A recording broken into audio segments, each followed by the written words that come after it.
សេចក្តីជូនដំណឹងស្តីពីស្ថានភាពធាតុអាកាសប្រចាំថ្ងៃបើយោងតាមក្រសួងធនធានទឹកនិងឧតុនិយមដែលបានជូនដំណឹងនៅថ្ងៃទី29ខែតុលានេះបានឲ្យដឹងថារបបខ្យល់មូសុងដែលបក់លើសមុទ្រអាណ្ដាម៉ាន់សមុទ្រកម្ពុជា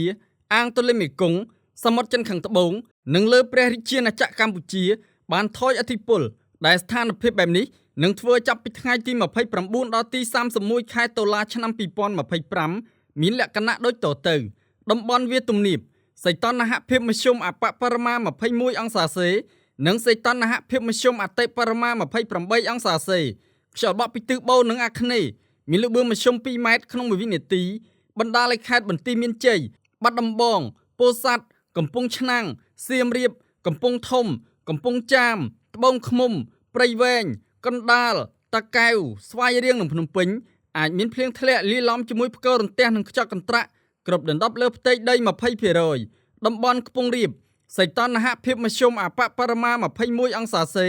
និងសីតុណ្ហភាពមធ្យមអតិបរមា27អង្សាសេខ្យល់បក់ពីទិសបូរនិងអាគ្នេយ៍មានល្បឿនមធ្យម4ម៉ែត្រក្នុង1វិនាទីបណ្ដាលឲ្យខេត្តកំពង់ស្ពឺ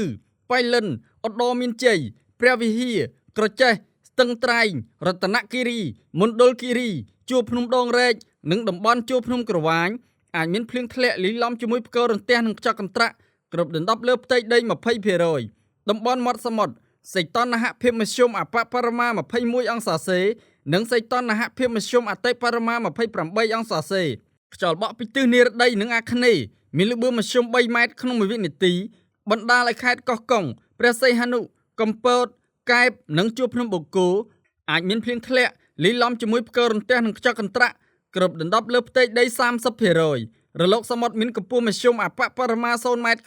50និងកម្ពស់មធ្យមអតិបរមា1ម៉ែត្រ50អាស្រ័យដូចបានជម្រាបជូនខាងលើសូមសាធារណជនទទួលជ្រាបជាព័ត៌មាន